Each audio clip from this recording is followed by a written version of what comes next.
नमस्कार किसान भाइयों। आज के इस वीडियो में हम आपको बताने वाले हैं कि सरसों की फसल के अंदर पहली सिंचाई किस अवस्था में करनी चाहिए, उसकी जो परफेक्ट टाइमिंग है वो क्या होनी चाहिए। दूसरा, पहली सिंचाई पर हर किसान लगभग यूरिया देता है, तो उस यूरिया में हम क्या-क्या चीज़ इंक्लूड करें, जिससे जो सरसों की ग्रोथ है वो अच्छी रहे, उसमें फुटान अच्छा रहे और फिर कह सकें कि हमारी फसल इस तरीके से तैयार हो जाए कि हमें बम्पर उत्पादन मिल जाए। चूँकि बम्पर उत्पादन अच्छे मुनाफ़े का आधार होता है। जैसा कि आप देख भी पा रहे होंगे, इस फ़ील्ड के अंदर ये डीसीएम श्रीराम की 1666 वैरायटी है और अब हम चेक करेंगे कि ये पानी पे आई है या अभी नहीं। वैसे तो बहुत से लोग दिन के हिसाब से भी सिंचाई करते हैं, तो अलग-अलग ज़मीनों के हिसाब से, मिट्टी के हिसाब से वो दिन ऊपर-नीचे होते रहते हैं। उन सब में सबसे परफ़ेक्ट तरीका यही है कि जैसा कि आप देख भी पा रहे हैं, तने के अंदर जो ब्रांचेस निकलनी प्रारंभ होने लगें या फिर उनका जो हल्का-सा बिंदु होता है फुटान का, जैसा कि अभी मैं आपको दिखाऊँ, इस पौधे में ये वाला बिंदु। ये जो फुटान की प्रक्रिया है वो लगभग 50% सरसों के अंदर प्रारंभ हो जाए, तब वो सिचुएशन होती है उत्तम सिंचाई के हिसाब से।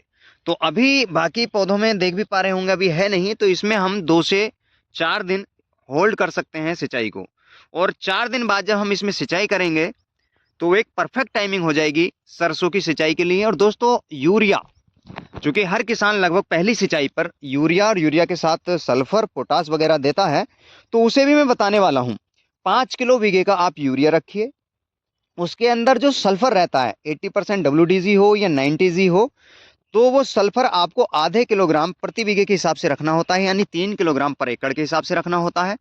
और साथ ही आपको ह्यूमिक एसिड बेस कोई भी प्रोडक्ट जिससे जो फुटान होता है वो अच्छा हो। आप अगर सल्फर और ह्यूमिक एसिड बेस कोई भी माइक्रोन्यूट्रिएंट हो या फिर जो ह्यूमिक एक्सट्रेसेस आ रहे हैं उनमें से आप डाल लेते हैं, उसका लगभग आधे से 1 किलोग्राम पर एकड़ की डोज रहती है। और यूरिया अपना 5 किलोग्राम पर बीघे के हिसाब से हो गया, सल्फर 3 किलोग्राम पर एकड़ के हिसाब से हो गया। इन सभी को मिक्स करके आप सिंचाई से तुरंत पहले, कह सकते हैं 4 से 5 घंटे पहले, या सिंचाई के 1 से 2 दिन बाद अगर आप अपनी सरसों की फसल में बिखेरते हैं छिटक विधि से, तो फिर आपकी सरसों की फसल के अंदर सबसे बड़ी बात होगी, पौधे पे ग्रीनिंग होगी, ग्रोथ अच्छी होगी, फुटान अच्छा होगा, ब्रांचेज अच्छी निकलेंगी, तो फिर जो है फलियां भी अच्छी बनेंगी आगे जा करके। और जो सल्फर लगता है उससे तेलीय अवस्था या तेलीय मात्रा सरसों की फसल के अंदर बढ़ती है और साथ ही जो तने के अंदर पदगलन होता है, आपने देखा होगा सफ़ेद सफ़ेद तना हो जाता है, पूरा टहनी या पूरा पेड़ वो गल जाता है, उस पे फिर वो प्रोडक्शन नहीं दे पाता है, तो वो शिकायत भी सल्फर के लगने से नहीं आएगी। क्योंकि सल्फर जो है आने वाले समय में जब कोहरा पड़ेगा तो उससे भी हमारी फसल को प्रोटेक्ट करता है। पाला पड़ता है तो जब दाना बनता है तो उस समय बहुत ही प्रभावी ढंग से कार्य करता है सल्फर। तो इसलिए आप सल्फर अवश्य लगाएं पहले यूरिया या पहली सिंचाई पे। तो अगर आप इतना कर लेते हैं तो आपकी सरसों की फसल बहुत ही अच्छे से आपको बम्पर पैदावार दे पाएगी। तो आज के इस वीडियो में मैंने जो जानकारी दी है आप उसे फॉलो ज़रूर करें और दोस्तों, हमसे जुड़ने के लिए हमारे यूट्यूब चैनल को सब्सक्राइब ज़रूर कर लें। तो आज के वीडियो में केवल इतना ही। नमस्कार साथियों।